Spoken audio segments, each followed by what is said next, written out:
Ya, Assalamualaikum warahmatullahi wabarakatuh. Saya Muhammad Yusof bin Muhammad Surid, mewakili Angku Trading, merupakan usahawan Yapim. Okey, pada awalnya saya bersama dengan Jabatan Agama Islam Negeri Sembilan dalam proses pembentukan untuk kita apply sijil halal. Dan daripada situ Angku Trading telah dipilih oleh pihak Yapim sebagai salah satu syarikat yang telah disenarai pendek bagi menerima geran daripada Yapim. Dan daripada itu pihak Yapim, terutama pihak Yapim HQ telah melawat bengkel kami di Ampangan Seremban, dan di situ telah membuat keputusan kami layak untuk menerima bantuan Yapim yang bernilai RM10,000. Okay. Geran yang bernilai RM10,000 itu kami gunakan, yang pertama adalah untuk membesarkan bengkel kami. Jika sebelum ni bengkel kami lebih kurang dalam 10x10, sekarang alhamdulillah bengkel kami telah pergi kepada 18x25. Okey. Daripada geran itu juga memang kebanyakan kami membaik pulih bengkel, meletakkan barang-barang yang sepatutnya yang diletak pada bengkel untuk mendapatkan status halal itu.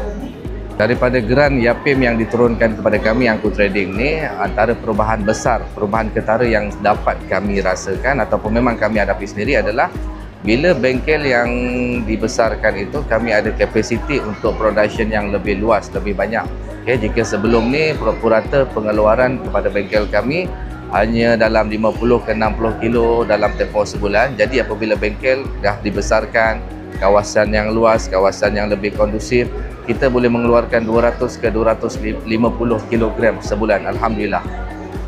Okey, bila production kita telah mencapai 250 ke 300 kilo sebulan, daripada situ juga telah menunjukkan bahawa jualan kita meningkat. Alhamdulillah, jualan kita memang meningkat. Dan lebih-lebih lagi Yapim membimbing kami bagaimana cara untuk kita buat marketing yang lebih luas.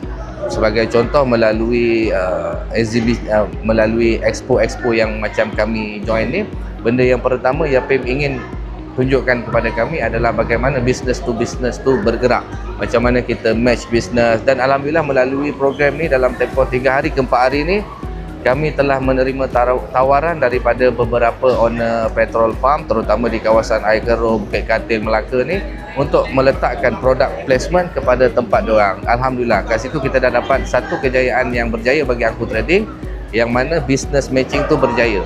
Saya mengucapkan jutaan terima kasih kepada pihak Yapim yang telah memilih Angku Trading sebagai salah satu usahawan yang perlu dibimbing. Dan saya mengucapkan jutaan terima kasih juga kepada penderma-penderma yang di luar sana yang terus-menerus menderma kepada Yapim.